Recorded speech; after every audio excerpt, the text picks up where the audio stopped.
नमस्कार। इस वक्त के बुलेटिन के साथ मैं हूं आशीष प्रमोद गोस्वामी। तो सदन में एक बड़ा ऐलान हुआ। चुनावी वर्ष में मुख्यमंत्री अशोक गहलोत ने एक बड़ा ऐलान किया है। 1 लाख युवाओं को सरकारी नौकरी देने का बड़ा ऐलान। कई सारी बातों का यहां पर जिक्र किया मुख्यमंत्री अशोक गहलोत, लेकिन जो सबसे बड़ा, जो आज चर्चा का विषय बना हुआ है, सबसे बड़ा ऐलान जो मुख्यमंत्री ने किया है वो 1 लाख युवाओं को, क्योंकि पिछले कई दिनों से जो युवा हैं, जो बेरोजगार हैं, वो आंदोलन कर रहे थे। लगातार आंदोलन चल रहा था, लेकिन इस बीच मुख्यमंत्री ने बड़ा ऐलान कर दिया है और युवाओं को बड़ी सौगात दी है। 1 लाख भर्तियों का यह तोहफा मुख्यमंत्री अशोक गहलोत ने दिया है। राजस्थान में चुनावी साल को देखते हुए अपने बजट रिप्लाई में मुख्यमंत्री अशोक गहलोत ने यह बड़ा। विष्णु हमारे सहयोगी ज्यादा जानकारी के साथ, ज्यादा बातचीत के लिए सीधा लाइव कनेक्ट हो गए, उनसे बातचीत करते हैं। विष्णु, चुनावी वर्ष में अशोक गहलोत का यह बड़ा ऐलान और युवा लामबंद हो रहे थे, अब ऐसे में एक बड़ी राहत उनको दी है। कितना बड़ा मूव सरकार का? बिल्कुल आशीष, ये सही बात है कि आज मुख्यमंत्री ने बहुत बड़ी घोषणा की है युवाओं के लिए, क्योंकि ये साल है, चुनावी साल है और इस साल में यहाँ पर चुनाव होने, तो ऐसे में जो युवाओं की तादाद है वो सबसे ज़्यादा है, यानी जो वोटर हैं उनमें युवा सबसे ज़्यादा है। तो ऐसे में कहीं ना कहीं सरकार को ये फ़ायदा पहुँचाने वाला हो सकता है।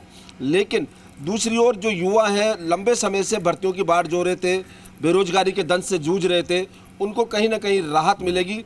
और ये जो सरकार की बड़ी घोषणा थी, क्योंकि बजट में युवाओं को उम्मीद थी कि कहीं ना कहीं मुख्यमंत्री नौकरियों की घोषणा करेंगे, लेकिन नौकरियों की घोषणा नहीं हुई। उसके बाद बेरोजगारों ने आंदोलन किए और सरकार का ध्यान आकर्षित किया। इसके अलावा जो सत्ता पक्ष से विधायक हैं, मंत्री हैं, उन्होंने भी अपनी बात मुख्यमंत्री तक पहुँचाई।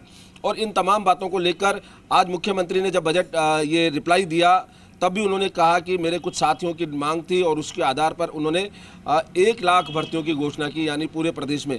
अब सवाल यह है कि ये भर्तियां किस तरह की जाएगी, क्योंकि भर्तियां अगर नियमित समय पे होगी तो ही आगे उसका फायदा मिल पाएगा।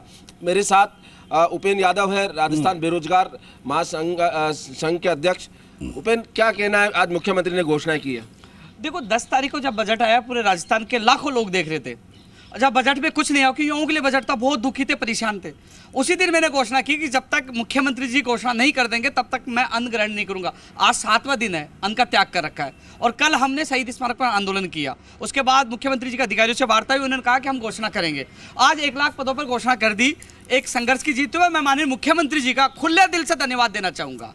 हमेशा यह कहते हैं कि उपेंद्र यादव विरोध करता, लेकिन मैंने ये कहा जहाँ अच्छा होगा मैं धन्यवाद दूंगा।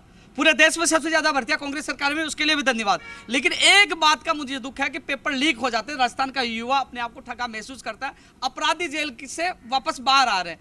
तो उत्तराखंड में उम्र कैद की सजा का प्रावधान वाला एक कानून आया, तो राजस्थान में ऐसा कानून लेके आए जो अपराधी जेल में से बाहर आए नहीं, एक भी पेपर लीक नहीं हो। तो आने वाली भर्ती परीक्षाओं को पेपर लीक माफियों से बचाया जाए और जो ये भर्तियों की घोषणा की गई है उसका रोड मैप तय किया जाए, कैलेंडर जारी किया जाए।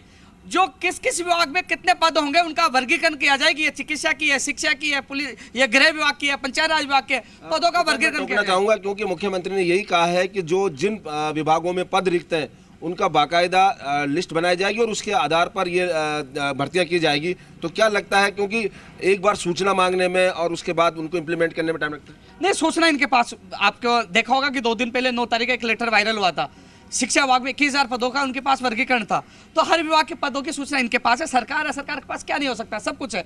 लेकिन एक टाइम फिक्स करना पड़ेगा कि चुनाव आ चुके हैं, चुनावी साल है, तो ये 9-10 महीने बचे। इससे पहले इन भर्ती प्रक्रियाओं को पूरा करना होगा। सवाल है कि पहले बजट की पंचायत राज जैन भर्ती, कनिष्ठ अनुदेशक, दंत चिकित्सक, जलदाय विभाग की 1300 पदों पहले बजट की घोषणा भी सरकार पूरा करे। और इस बजट की जो 1 लाख पदों पर जो घोषणा की है उनका ये कैलेंडर जारी किए, वर्गीकरण करे और कहे कि हम विज्ञप्ति इस समय निकालेंगे, एग्जाम इस समय होगा, ज्वाइनिंग इस समय, इनका वर्गीकरण करे। इसके अलावा जो पाइपलाइन में उन भर्ती परीक्षाओं को पेपर लीक माफियों से बताया जाए, प्रदेश के बेरोजगार को प्राथमिकता दी जाए, क्योंकि बाहरी राज्यों के अभ्यर्थी ले जाते हैं इन भर्तियों को, क्योंकि प्रदेश के बेरोजगार जो अन्य राज्यों में जाते हैं 20-21 राज्यों में, राजस्थानों को नहीं लिया जाता है। तो अब सरकार के सामने सबसे बड़ी चुनौती है पेपर लीक की। हमारे सामने पेपर लीक की चुनौती है। तो सरकार से लगातार मांग कर रहे हैं कि पेपर लीक को रोका जाए, युवा बेरोजगार को सपनों को बचाया जाए। तो आज युवाओं के लिए अच्छी ये एक अच्छा संदेश आया। आज बजट को युवा देख रहे थे कि रिप्लाई में सीएम साहब जरूर बोलेंगे और सीएम साहब उस बात पे खरे उतरे, घोषणा जरूर कर दी, धन्यवाद उसके लिए। लेकिन इसके लिए हम कहना चाहेंगे कि ये चुनावी लॉलीपॉप साबित ना हो, कैलेंडर जारी करे कौन से विभाग में कितने पद हों जिससे युवा तैयारी कर सके। और जो कोचिंगों पर जो मनमानी पर जो लगाम लग रही थी वो कानून नहीं आया, इसका भी हम दुख की बात है। युवा बेरोजगार आयोग नहीं बना, वो भी दुख की बात है। लेकिन कम से कम 1 लाख भर्तियां तो मिली, 10 तारीख को कुछ नहीं मिला था। युवा आकर्षित थी तो कम से कम ये घोषणा हुई तो एक युवाओं में उत्साह है, लेकिन इसका कैलेंडर जारी होना चाहिए। उपेन, क्योंकि प्रदेश में सबसे ज्यादा वोटर युवा हैं, तो ऐसे में क्या नहीं लगता कि ये केवल चुनावी लॉलीपॉप हो सकता है या सरकार की कोई मंशा है इस पर? देखो, युवाओं में जागृति आ चुकी है। पहले क्या होता था कि युवा फुटबॉल था, कभी कौन सी पार्टी गोल करती थी, कभी कौन सी पार्टी करती थी। लेकिन जब युवाओं के जब बीच में मैं जा रहा हूँ, युवा आक्रोश महारैली निकाल रहा हूँ, तो युवा समझदार हो चुका है। यदि ये लॉलीपॉप के लिए निकाली गई है, भर्तियों की विज्ञप्तियां जारी नहीं होती है, यदि एग्जाम नहीं होती है, ज्वाइनिंग नहीं दी जाती है, तो वो लॉलीपॉप फिर इनको चुनाव में जो वोट देंगे वो भी वोट नहीं देंगे, इनको लॉलीपॉप देंगे। युवा समझदार है, तो युवा लॉलीपॉप लेने वाला नहीं है। जहां मुख्यमंत्री जी ने सोच समझकर घोषणा की होगी, मुझे लगता है 1 लाख पदों की, क्योंकि वो उनको पता है मुख्यमंत्री जी को कि युवाओं का रोल बड़ा महत्वपूर्ण होगा। यदि लॉलीपॉप मिलता है तो कांग्रेस को बड़ा नुकसान होगा, मैं कह रहा हूं। और मैं तो खुले में कह रहा हूं, यदि कांग्रेस सरकार भर्तियों को पूरा करती है, पेपर लीक मुक्त राजस्थान बनाती है, युवाओं की मांगों को मानती है, तो हम खुला साथ देंगे, जिंदाबाद। विष्णु जरा उपेन से सवाल पूछिएगा, विष्णु जरा उपेन से सवाल पूछिएगा। भाई 7 दिन से भोजन नहीं किया इन्होंने, भोजन नहीं किया 7 दिनों से, तो क्या इनका जो अन्न त्याग है वो जारी रहेगा कि इस आश्वासन के बाद में आप खाना वाना खाएंगे आज? उपेन। बिल्कुल आशीष, मैं बात कर रहा हूं कि उपेन, आपने अभी बताया कि 7 दिन से आप अन्न त्याग कर रहे हैं जब तक घोषणाएं नहीं होती है युवाओं की।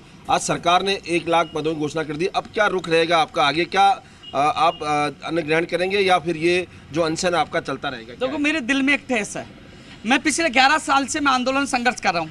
कई पुलिसकर्मियों अधिकारियों से सामना होता है, मैं हमेशा सम्मान करता हूँ, लेकिन जो 7 फरवरी को आरपीएससी के बाद मेरे युवा बेरोजगारों को एसएचओ दलबीर फौजदार द्वारा, जो सिविल लाइंस थाना इंचार्ज है, वो आता है, लाठीचार्ज करता है, मुकदमा दर्ज करता है और थाने ले जाने के बाद मेरे दाढ़ी और बाल खींचता है, इनकी बदसलूकी करता है। जब तक सरकार उसको निलंबित नहीं कर देती तब तक अन्न का त्याग जारी रहेगा। आज मैंने अजमेर में बोला है, पहला लक्ष्य यह था कि भर्तियों की सरकार घोषणा करे, मुख्यमंत्री जी घोषणा करे। उस जीत को मुख्यमंत्री जी ने पूरी कर दी है, यानी कि वो संघर्ष की जीत हो चुकी है। लेकिन जो मेरे युवा पे लाठीचार्ज कर रहा है, मेरे युवा को दौड़ा दौड़ा के पीट रहा है, उसको बर्दाश्त नहीं किया जाएगा। जब तक उसको निलंबन नहीं हो जाता, मैं उनका त्याग नहीं त्यागूंगा, चाहे मैं देह त्याग दूंगा। क्योंकि सवाल है युवाओं के भविष्य की। उनके जब उनको पीटा जा रहा है, युवा बेरोजगारों को तैयारी करते हैं, वो पीटने के लिए तैयारी करते हैं, तो जब तक उसको निलंबित नहीं किया जाएगा, जब तक मेरा त्याग जारी रहेगा। बिल्कुल आशीष, इन्होंने साफ कहा है, क्योंकि एक एसएचओ है दलबीर सिंह, उनका नाम लेकर कहा है कि वो लगातार लाठीचार्ज करते हैं और युवाओं को प्रताड़ित करते हैं। ऐसे में उनकी सरकार से मांग है कि उस एसएचओ को सस्पेंड किया जाए। तो अब ये रहेगा रुख की सरकार इस पर क्या निर्णय लेती है, आला अधिकारी इस पर क्या लेते हैं, क्योंकि इनकी मांग है। और जब तक इन्होंने अन्न त्याग करने की घोषणा की है कि जब तक अन्न त्याग जारी रहेगा इनका। हालांकि उन्होंने कहा कि जो भर्तियां 1 लाख की घोषणा की है उसके लिए उन्होंने मुख्यमंत्री का आभार भी जताया और तमाम युवाओं की तरफ से आभार जताया कि जो प्रदेश के युवा हैं वो सरकार को साथ देंगे। सरकार अगर टाइम बाउंड भर्तियां करती है तो, क्योंकि टाइम बाउंड भर्तियां होगी तो ही आगे ये बढ़ पाएगा, क्योंकि लगातार घोषणाएं पहले भी हो चुकी हैं। अभी हमने देखा विष्णु, अभी हमने देखा हाल फिलहाल में उत्तराखंड में भी हमने देखा हाल फिलहाल में विष्णु की यूके SSSC का मामला बहुत चर्चा में रहा। पेपर लीक हुआ, बवाल हुआ, हंगामा, और सख्त कानून आया है और सख्त कानून में जो है उम्र कैद से लेकर तमाम बड़ी बड़ी सजा का प्रावधान किया, NSA तक लगाया जा रहा है। अब ऐसे में इसकी भी मांग लगातार करते आए हैं उपेन। तो उपेन अगर है तो उनसे उपेन जो है उनसे समझिएगा, लेकिन इस पर भी समझिएगा क्या इसके लिए सख्त कानून होना जरूरी है? उसके लिए अगर मांग है उनकी तो क्या इसके लिए क्या आगे इनका मूव रहेगा, इस पर जरूर बातचीत करिएगा। लेकिन पॉलिटिकल रिएक्शन लगातार आ रहा है। विष्णु आप बने रहिए, उपेन को भी रोक के रखिए, जरा देख लेते हैं। थमने का नाम नहीं ले रहा है, कितनी ही घोषणाएं की जाएं, लेकिन दोनों एक दूसरे को निपटाने में लगे हैं। चाहे कांग्रेस कितनी ही पाताल में चली जाए, किसी को कोई चिंता नहीं है। और जब अशोक गहलोत ने हाई कमान को चुनौती दे डाली है और उनके खिलाफ काम भी कर रहे हैं, क्यों अपने राहुल जी तो चाहते हैं कि अडानी के साथ कोई संबंध न रखे जाएं और पार्लियामेंट के अंदर पार्लियामेंट चलने नहीं देते हैं इसी नाम को लेके, और गहलोत उनके लिए पल के पावड़े बिछाए हुए रहते हैं। उससे स्पष्ट है कि हाई कमान को पूरी तरह अशोक गहलोत ने चुनौती देखी है और वह किसी भी तरह सचिन पायलट को आगे नहीं आने देना चाहते। और केंद्रीय नेतृत्व तो भले ही सचिन पायलट को मीठी गोली देता रहे, लेकिन इन दोनों का जो आंतरिक संघर्ष है वह कांग्रेस को नीचे पाताल लोक में ले जाएगा, इसको कोई रोक नहीं सकता। निम्बा एडा में बंटी हत्याकांड हुआ, बीजेपी कार्यकर्ता है, इसमें उदयलाल आंजना के भतीजे का रोल सामने आ रहा है। कल एसपी ने भी कहा 15 लाख रुपये की सुपारी दी गई है और इससे पहले 4 हत्याएं हो चुकी बीजेपी कार्यकर्ताओं के साथ। इस समय कानून व्यवस्था पूरी तरह चरमराई हुई है और गैंगवार हत्याएं यह कहीं कोई थमने का नाम नहीं ले रही। और इसमें जब मंत्री के भतीजे का नाम आए और दूसरी ओर अपने कृष्णा पूनिया का भी नाम पूछताछ के लिए बुलाया जाए, तो लगता है कि प्रशासन में जो पुलिस डिपार्टमेंट है कहीं ना कहीं ऊपर के निर्देशों के अनुसार अपने विरोधियों पर तो इस तरह के काम लग रहे हैं और अपराधियों को पकड़ा नहीं जा रहा है। अपराधी के हौसले बुलंद हैं और आम व्यक्ति अपने आप को असुरक्षित पा रहा है।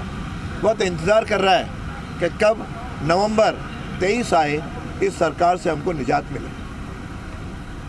इसके अलावा राजस्थान की जनता कभी माफ नहीं करेगी आप लोगों को। इतनी शानदार योजनाओं का आप लोग क्यों बंद करने जा रहे हैं?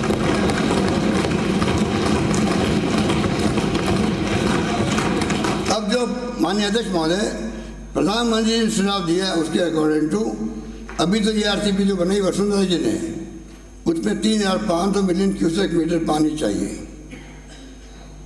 जबकि इस योजना में ये इसका लगभग नई योजना बता रहे हैं प्रधानमंत्री जी, किसी सलाह से बता रहे हैं, मुझे नाम लेने की जरूरत नहीं, आप जानते हो कि सलाहकार कौन है उनके इस काम के लिए। उसमें आधा पानी 1,775 मिलियन क्यूसेक मीटर पानी ही 13 जिलों को मिलेगा। तो क्या मुझे बताइए आप लोग, आप चाहेंगे 13 जिले का पानी जो है हमें आधा ही मिले? आप स्वीकार करोगे उसको? और स्वीकार करोगे तो किस, बताइए जनता को क्यों स्वीकार करेंगे आप लोग? ये तो आंकड़े बताते हैं। हमारी सरकार विशेष योगजनों के प्रति हमेशा संवेदनशील रही है। राज्य कर्मचारी की मृत्यु के उपरांत राजस्थान सेवा पेंशन नियम 1996 के अंतर्गत अविवाहित निःशक्त पुत्र पुत्री ही पारिवारिक पेंशन के हेतु पात्र। अब मैं विवाहित निःशक्त पुत्र पुत्री को भी पारिवारिक पेंशन के लिए पात्र घोषित कराना प्रस्तावित करता हूँ। योजना मैंने बनाई है, रिफाइनरी मैंने लगाई थी, उसको तो बंद कर दिया आप लोगों ने वसुंधरा जी के वक्त में। 5 साल नहीं चलने दिया उसको, वरना 40,000 का प्रोजेक्ट 70,000 करोड़ का हो गया। वो कौन दोषी है? आप लोग दोषी हो, आपकी पार्टी दोषी है। तो 1 लाख से ज्यादा भर्तियां होंगी। अब किस विभाग में भर्तियां होंगी? शिक्षा विभाग में होंगी, इस विभाग में होंगी, उस विभाग में होंगी, इन सब पर थोड़ी सी पारदर्शिता बाकी है और लगातार इस पर प्रतिक्रिया आ रही है। हमारे सहयोगी विष्णु लगातार बने हुए हैं क्योंकि बड़ा ऐलान हुआ है, जाहिर तौर पर उनका रुख करेंगे। विष्णु, हम लोग लगातार बात कर रहे हैं भर्तियों पर क्योंकि आपका तो सेंटर ऑफ अट्रैक्शन है पूरे बजट का 1 लाख नौकरियां। अब ऐसे में इस पर लगातार रिएक्शंस आ रहे हैं, लेकिन ये जो भर्तियां होंगी उसका पेपर होगा। अब पेपर होगा तो पेपर क्या सही से हो पाएगा? क्योंकि जो पेपर होते हैं वो तो लीक हो जाते हैं। अब ऐसे में इस पर जो अब मांग लगातार उपेंद्र यादव की है या युवाओं की है, वो इस चीज को लेकर अब कैसे आगे बढ़ेंगे? क्या 1 लाख ऐलान सब कुछ खत्म या अभी भी संघर्ष जारी रहेगा इन लोगों का?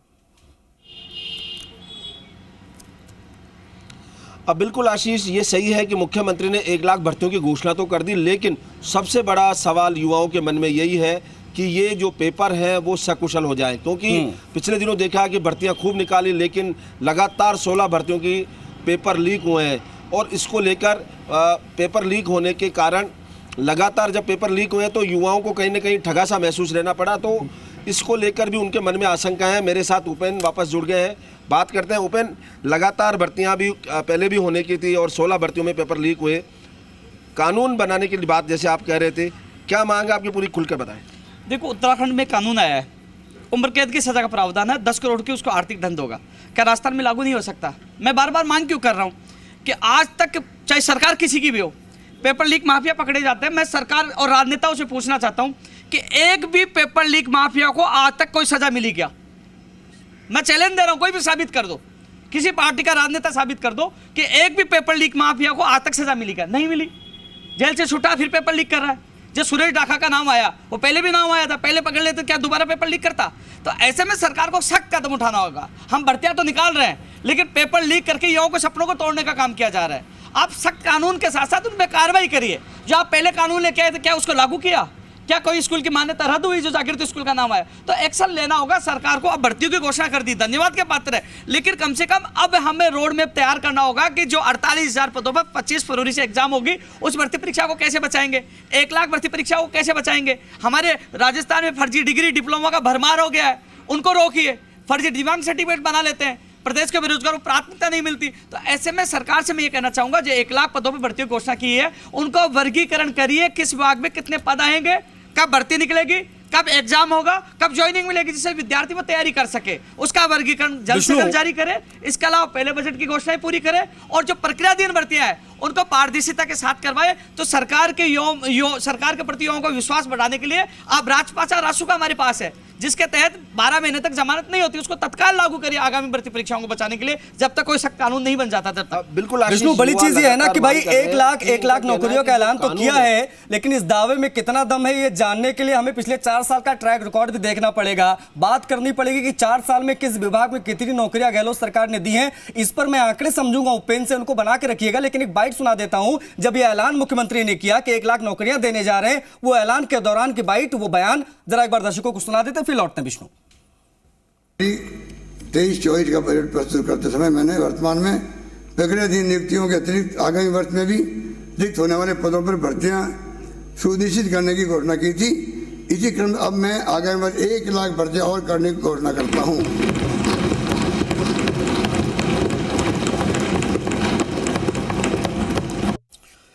तो 1 लाख सरकारी नौकरियां देने की मैं घोषणा करता हूं। ये घोषणा नहीं, ये बहुत बड़ा बयान भी दिया मुख्यमंत्री ने, और इसी पर लगातार प्रतिक्रियाएं आ रही है। उपेन लगातार संघर्ष कर रहे, विष्णु हमारे सहयोगी लगातार बने हुए हैं, उनका रुख एक बार फिर से करेंगे और विष्णु से करेंगे बातचीत। विष्णु, देखिए, दावा कर दिया है, लेकिन दावे में कितना दम है इस पर अब हम लोग बात करेंगे, क्योंकि हमारा काम है ये। अब ये आंकड़े बताएंगे, आंकड़े इसकी गवाही देंगे। पिछले 4 सालों में उपेन यादव ने सब कुछ देखा है। उपेन यादव, समझिए कि पिछले 4 सालों में किस विभाग में कितनी नौकरियां दी हैं, क्योंकि उसी के हिसाब से हम अंदाजा लगाएंगे ये जो नई भर्तियां हैं वो किस तरीके से पूरी हो पाएंगी।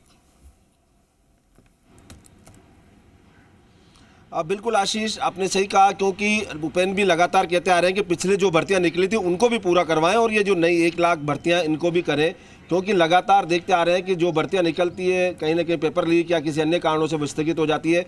भूपेन लगातार 4 साल में कई भर्तियां निकाली, किस किस विभाग में किस तरह की निकाली, क्या ये जो क्योंकि पिछली भर्तियों को देखा जाएगा तो ये आगे प्रक्रिया समझ में आएगी, क्या कहना है? विष्णु जी, पशु चिकित्सक भर्ती 2019 900 पदों पर आज भी न्यायालय में लंबित है। उसके साथ AAO और फूड सेफ्टी ऑफिसर वो भी लंबित है 2019 से। अभी न्यायालय से बाहर क्यों नहीं निकली? विभागीय लापरवाही है, उसको देखा नहीं जा रहा है। आज युवा परेशान है। लंपी वायरस में कितनी गायों की जान गई। यदि 900 डॉक्टर समय पे मिल जाती तो कितने गायों की जान बचती। इसके अलावा जो कंप्यूटर अनुदेशक भर्ती है, अभी तक दस्तावेज सत्यापन नहीं हो पा रहे। बेसिक कंप्यूटर अनुदेशक भर्ती के चयनित अभ्यर्थियों के जिला आवंटन होंगे, ज्वाइनिंग होंगे, वो भी इंतजार कर रहे हैं। सीनियर कंप्यूटर अनुदेशक भर्ती के मंडल आवंटन को ज्वाइनिंग होनी, वो इंतजार करें। PTI का, प्रयोगशाला सहायक भर्ती का, लाइब्रेरियन का, स्कूल व्याख्याता का, इन भर्ती परीक्षाओं का अभी तक इनका परिणाम जारी नहीं हो पा रहा। अब सबसे बड़ी दयनीय स्थिति यह है कि विज्ञप्ति जारी करवाने के लिए प्रदर्शन, परिणाम जारी करवाने के लिए प्रदर्शन, एग्जाम के लिए प्रदर्शन, दस्तावेज सत्यापन के लिए प्रदर्शन, ज्वाइनिंग के लिए प्रदर्शन। हम RPSC जाते तो लाठीचार्ज कर देते, कर्मचारी चयन बोर्ड जाते पुलिस आ जाती है। हर जगह युवा बेरोजगार धक्के खा रहा है। तो आप ऐसा सिस्टम स्थापित करिए ना, आप टाइम बाउंड कर देना कि कब एग्जाम होगा, कब परिणाम होगा, कब ज्वाइनिंग होगा। तो इसलिए 1 लाख पदों की जो भर्तियों की घोषणा की गई है, ये स्वागत योग्य है, लेकिन इसका भी वर्गीकरण के साथ साथ समय फिक्स किया जाए। जैसे नेताओं के चुनाव 6 महीने में, जब उपचुनाव होते हैं 6 महीने में चुनाव होकर समय पे शपथ हो जाती है, वैसे ही युवा बेरोजगारों को रोजगार बड़ी सही बात यहाँ पर की है उपेन ने, और बड़ा सही पॉइंट यहाँ पर उठाया है कि जिस तरीके से सबका कार्यकाल निश्चित होता है चुनाव से लेकर शपथ तक का, क्या वैसे नौकरियों का हिसाब किताब तय नहीं हो सकता? बहुत अहम पॉइंट है, लेकिन मैं फिगर्स पर बात करूंगा, फैक्ट्स पर बात करूंगा। 4 साल में कितनों को रोजगार मिला? 1,38,000 का दावा है सरकार का, इतना हम रोजगार दे चुके हैं। अब इस दावे में कितना दम है, इस पर मैं रिएक्शन लूंगा, आप लोग बने रहिए।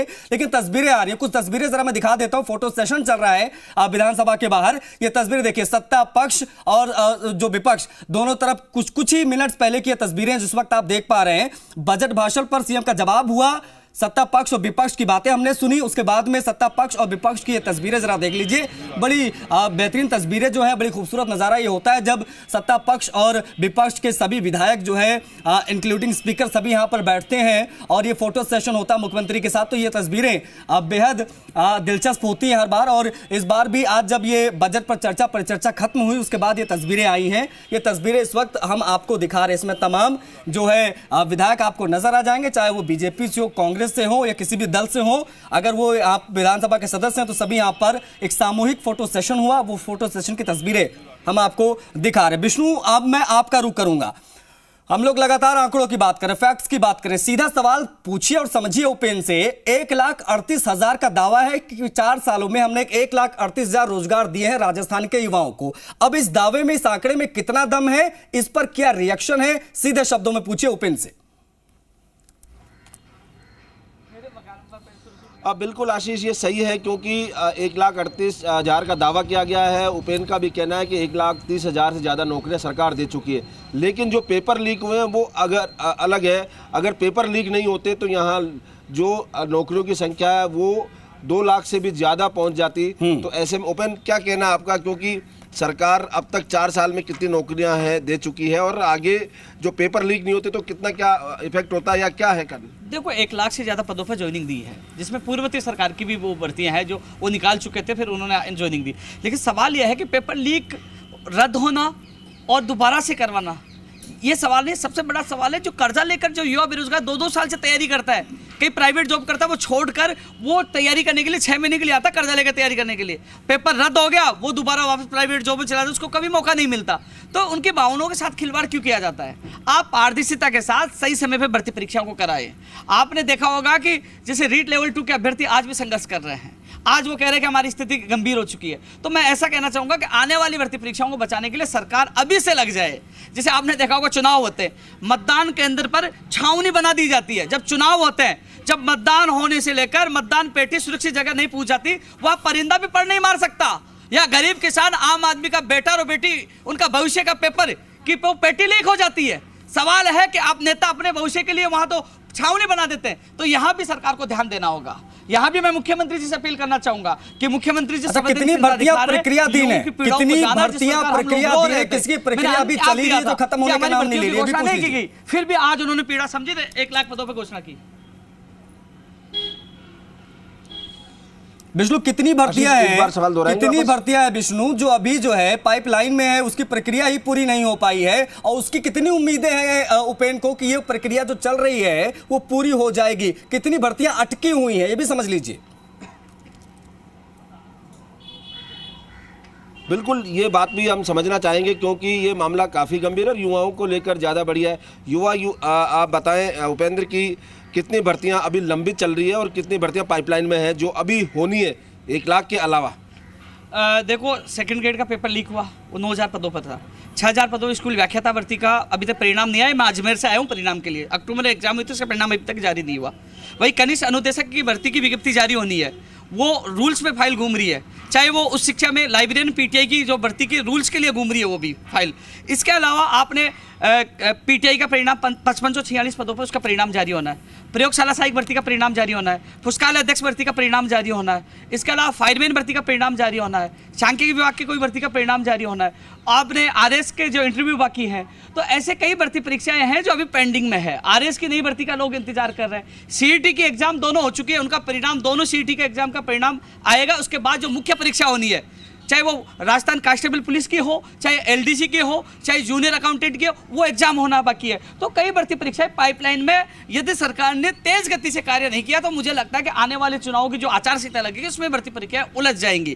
क्योंकि आपने पिछली सरकार में आपने देखा होगा कि चुनाव आयोग में बार बार फाइल जारी थी, बार बार युवा चुनाव आयोग के चक्कर लगा रहे थे कि साहब हमें परमिशन मिल जाए तो हमें ज्वाइनिंग मिल जाए, क्योंकि चुनाव आयोग में फाइल चली जाती है जब आचार संहिता लग जाती है। तो ऐसे में सरकार से ये मैं कहना चाहूंगा, जो पुरानी भर्तियां हो, चाहे पाइपलाइन की भर्तियां हो, और चाहे 1 लाख भर्तियों की जो घोषणा की गई है, उनका कैलेंडर जारी करके और अधिकारियों को स्पष्ट निर्देश दिया जाए कि आचार संहिता लगने से पहले ये भर्ती प्रक्रिया पूरी होनी चाहिए, तब तो वो समय पे हो पाएगी, समय पे युवाओं को रोजगार मिल पाएगा। और पेपर लीक को लेकर मैं पुनः कह रहा हूं कि 25 तारीख को एग्जाम शुरू होने वाली है 48,000 पदों पर, और बहुत बड़ी परीक्षा परीक्षा है, लेकिन मैं आपको स्पष्ट कहना चाहूंगा ये परीक्षा युवा बेरोजगारों की नहीं है, 8 लाख बेरोजगार बैठेंगे उनकी नहीं है, ये सरकार की परीक्षा है। यदि पेपर लीक हो गया ना तो सरकार का भविष्य लीक हो जाएगा। इसलिए सरकार को चिंतित होकर सारे राजनेताओं को और पूरी सरकार को इसमें ताकत लगा देनी चाहिए कि हम इस बार पेपर लीक नहीं होने देंगे, युवाओं का भविष्य बचाएंगे। बिल्कुल बिल्कुल आपने देखा कि उपेंद्र का कहना भी है कि अब परीक्षा जो आ रही है वो पेपर लीक नहीं हो। सबसे बड़ी चिंता का कारण यही है कि 1 लाख भर्तियां हो रही है, बहुत अच्छी बात है, लेकिन पेपर लीक की आशंका कहीं ना कहीं है, क्योंकि लगातार जितनी भर्तियां हुई है 16 भर्तियों में पेपर लीक हुए हैं। इसके अलावा कई भर्तियां हैं जो टाइम बाउंड हो जाए, पिछली भर्तियां पेंडिंग चल रही है, अभी तक नहीं हो पाई है। तो ऐसे में अब जो 1 लाख भर्तियां हैं वो समयबद्ध हो, हर विभाग अपनी अपनी भर्तियां समय से विज्ञप्ति जारी करे, समय से एक कैलेंडर बनाए, कब विज्ञप्ति निकलेगी, कब उसका आवेदन किए जाएंगे, कब परीक्षा होगी और कब रिजल्ट आएगा। कुल मिला के ये है कि लगातार अगर समय से तेज गति से नहीं किया तो आने वाला ये स्थितियां वापस सामना करना पड़ सकता है, युवाओं का आक्रोश का भी सामना करना पड़ सकता है। कि बड़ी चीज है ना, देखिए बड़ा ऐलान तो कर दिया है, लेकिन ये ऐलान में इस दावे में दम कितना है ये आने वाला वक्त बताएगा, क्योंकि 4 से 5 महीने के बाद अधिसूचना जारी हो जाएगी, चुनाव के नोटिफिकेशन आने के बाद में बाकी चीजें हो पाती नहीं। अब ऐसे में इस कम समय में कैसे ये भर्तियां निकालेंगे, पिछली जो प्रक्रिया में अटकी हुई है भर्तियां वो कैसे पूरी होंगी, कई सारे सवाल हैं। अब देखने वाली बात होगी कि इन सभी सवालों का जवाब सरकार कैसे देती है। फिलहाल बहुत शुक्रिया विष्णु इन तमाम बातचीत के लिए। उपेंद्र आपका भी बहुत शुक्रिया। तो बड़ी चीज ये है कि बड़ा ऐलान कर दिया है, अब बड़ा ऐलान जमीन पर कब उतरेगा इसका इंतजार रहेगा। इस बुलेटिन में इतना ही, फिलहाल इजाजत दीजिए मुझे, नमस्कार।